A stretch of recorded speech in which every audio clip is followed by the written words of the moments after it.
예, 이번 시간에 업무용 승용차 등록 관련되는 부분 정리하도록 하겠습니다. 자, 업무용 승용차 관련되는 부분은 비용에 대한 불산입 특례에 관련되는 부분이 되겠는데요. 적용 사업자가는 이제 법인 사업자, 그 다음에 복식부기 의무자인 개인 사업자가 되겠습니다. 자, 개인소득세법에서 간편장부 대상 사업자는 적용이 제외되어 있다라는 점, 이 부분도 좀 기억하실 필요가 있겠습니다. 이게 이제 2016년도부터 도입이 된 제도이라는 점 기억을 하시고요. 자, 그 다음에 업무용 승용차 관련되는 승용차 범위가 어떻게 되느냐 하는 부분인데, 운수업이나 자동차 판매업 등에서 사업에 직접 사용하는 승용차를 제외한 승용차를 말합니다. 그런데 이제 업무용 승용차는 개별소비세법 제1조 2항 3항에 따른 승용차다라고 보시면 되겠고요. 그래서 이제 일반적인 승용차, 일반 회사에서 보유하고 있는 승용차는 전부 다 들어갑니다.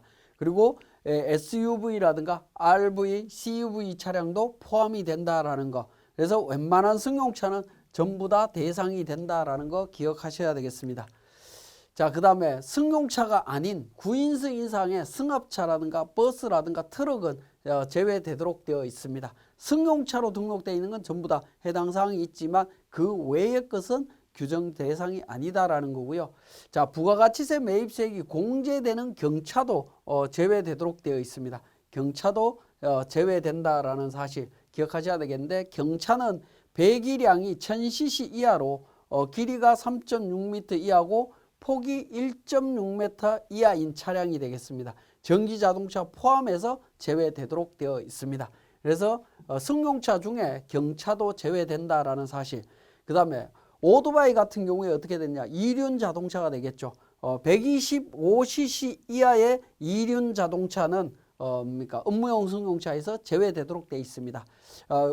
125cc 이상인 이륜 자동차, 즉 오토바이는 업무용 승용차에 포함이 된다라고 보시면 되겠고요. 그 다음에 법인의 임직원 개인 명의의 차량도 제외된다라는 거 기억을 하시면 되겠습니다. 자, 이러한 승용차 관련해서는 소유자별로 적용 여부를 한번 확인해 보실 필요가 있는데, 법인 및 복식부기 의무자인 개인사업자 명의인 차량은 적용 대상이 됩니다. 그러니까 자가 차량, 본인 소유 차량은 대상이다라고 보시면 되겠고요. 예외적으로 다음의 임차 차량도 적용 대상이다. 본인 소유인 차량은 당연히 되는 거고요. 리스나 렌트하는 경우에도 포함이 된다. 여신 전문 금융업법에 따른 시설 대여 사업자, 즉 리스 사업자입니다. 그 다음에 시설 대여 사업자 이외의 자동차 대여 사업자가 있는데요. 이 경우가 이제 렌트 차량이 되겠습니다. 리스 차량이나 렌트 차량도 대상이다라고 보시면 되겠고, 앞에서도 말씀드렸지만 회사 차량이 아닌 임직원 명의의 차량은 적용 대상이 아니다라는 사실, 이 부분도 기억을 하셔야 되겠습니다. 자, 업무용 승용차 관련되는 부분에 대해서 우리가 관련되는 내용을 적용하기 위해서는 필요한 정보가 있습니다. 그 필요한 정보를 정리를 해보게 되면 차량 번호와 차 종이 필요하게 되는데요. 정보가 필요한데 이건 자동차 등록증 사본을 보고 확인하시면 됩니다. 그 다음에 임차 기간 관련되는 부분인데, 리스 차량이나 렌트 차량의 경우에는 리스나 렌트에 대한 계약서를 확인을 하셔야 되겠고요. 보험 가입 여부가 되겠습니다. 특히 법인 차량의 경우에는 임직원 전용 보험에 무조건 가입이 되어 있어야 되는데요. 그 부분을 자동차 보험 증권을 보고 확인을 하시면 되겠습니다. 그 다음에 운행기록부나 출퇴근 사용 여부 관련되는 부분은 운행기록부 작성한 내용을 통해서 업무 사용 비율을 확인을 하시면 되겠습니다. 자, 그래서 업무용 승용차 관련 비용에 대한 세무조정을 하기 위해서는 업무용 승용차를 등록해야 되고, 그 등록할 때 필요한 정보에 대한 부분 확인을 했습니다. 자, 그러면 이제 업무용 승용차 운행기록부 내용을 잠깐 보시면, 승용차 운행기록부에 차 종, 차량 번호 관련되는 내용이 나오죠. 이 내용의 의미는 뭐냐면, 업무용 승용차와 관련되는 부분은 차량별로 관리를 한다라는 겁니다. 만약에 회사에 차가 2대면 2대 따로따로 다 비용 지출 내용을 다 구분해서 정리를 해달라, 그런 의미로 이해를 하시면 되겠습니다. 차량별로 관리한다라는 거 기억하셔야 되겠습니다. 자, 지금까지 설명드린 내용을 통해서 세무사랑 프로에서 다시 확인하겠습니다. 자, 교재 133페이지에 업무용 승용차 등록 방법에 대한 부분이 있습니다. 자, 우리 회계관리의 재무회계 쪽에 기초정보 관리 밑에 하단 부분에 보시면 업무용 승용차 등록이라고 하는 메뉴가 있습니다. 자, 업무용 승용차 등록과 관련되는 부분은 기본적으로 오른쪽에 업무용 승용차 정보를 등록하고요.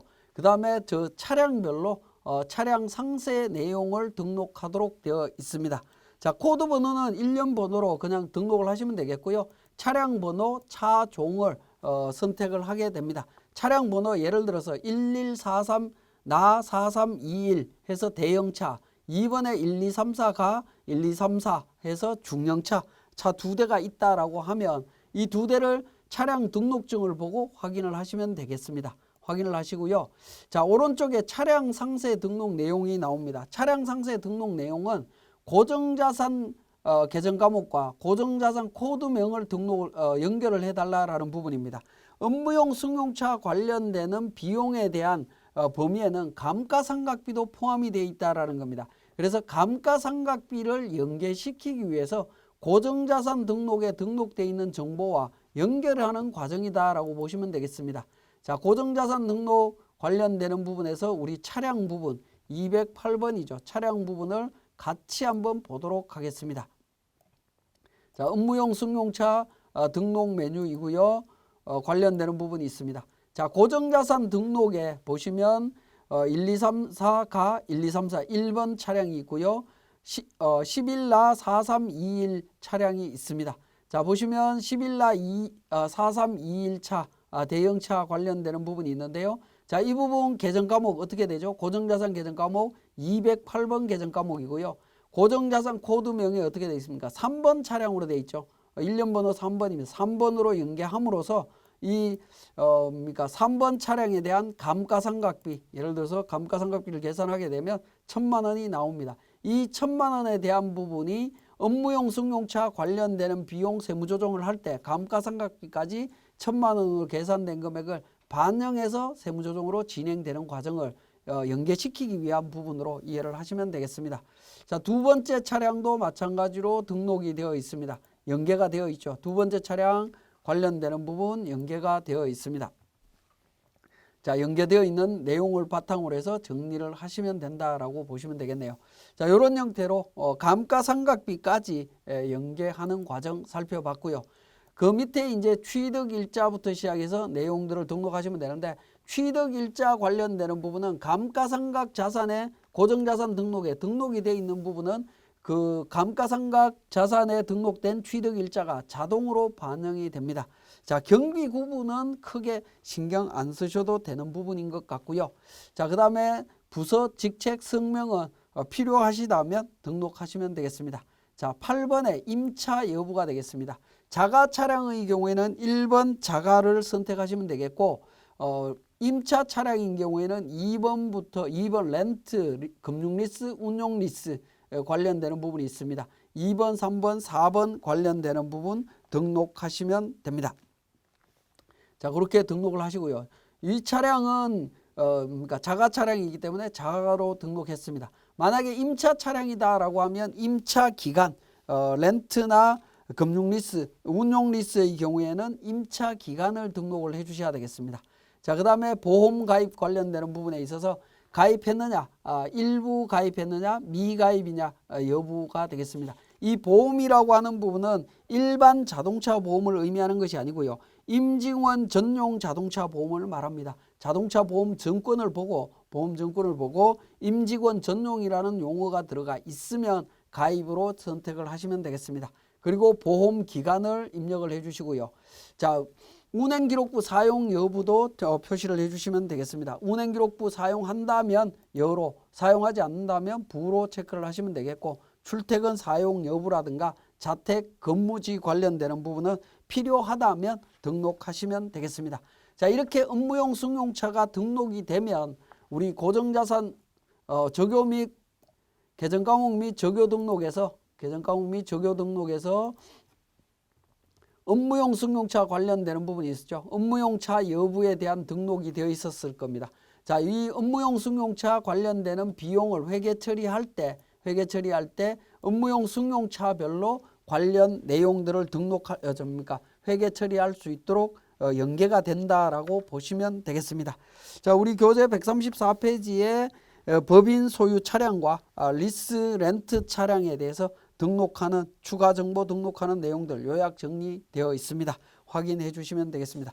자, 지금까지 우리 업무용 승용차 등록과 관련되는 과정들 살펴봤습니다.